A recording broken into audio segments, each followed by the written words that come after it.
আসসালামু আলাইকুম প্রিয় ভিউয়ার্স, আশা করি সকলে ভালো আছেন। আজকে আমরা সুদ কষা অধ্যায়ের প্রাইমারি শিক্ষক পরীক্ষায় আসা বিগত সালে খুব গুরুত্বপূর্ণ একটা ম্যাথ নিয়ে আপনাদের সামনে হাজির হয়েছি। আজকে যে ম্যাথটি নিয়ে কথা বলবো, এই ধরনের ম্যাথগুলো কিন্তু বিগত সালে পরীক্ষাগুলোতে অনেকবার এসেছে।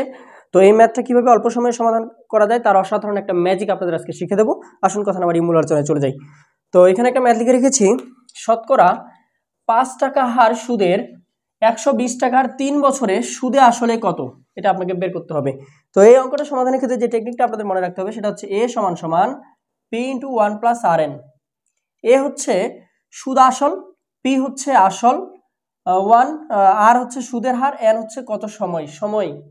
তো আমরা যদি এখন এখানে মান বসিয়ে দিই, যেহেতু আমাদের এখানে দেওয়া আছে 5 টাকা হার সুদে, আর এর মান দেওয়া আছে এবং পি দেওয়া আছে 120, সময় দেওয়া আছে 3 বছর।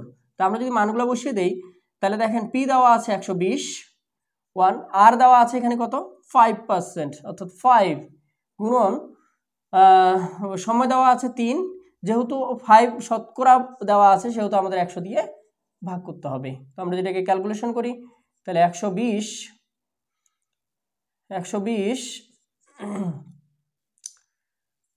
তাহলে হচ্ছে 100 যোগ 15 ভাগ হচ্ছে 100। যদি ক্যালকুলেশন করি তাহলে 120 গুণন 115 ভাগ হচ্ছে 100। তো আমরা যদি কাটাকাটি করি তাহলে 5 দুগুণী হচ্ছে 10, 6 দুগুণী 12, 5 দুগুণী 10, 5 তিনে 15, তাহলে 6 তিনে হচ্ছে 18, 6 দুগুণী 12 আর একে 13, তাহলে 138।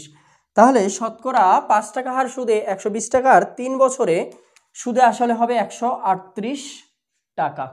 138 টাকা। তো এই অঙ্কটা সমাধানের ক্ষেত্রে এই অসাধারণ টেকনিকটি আপনাদের কেমন লাগলো তা অবশ্যই আমাদের ইউটিউবের কমেন্ট বক্সে কমেন্ট করে জানাবেন।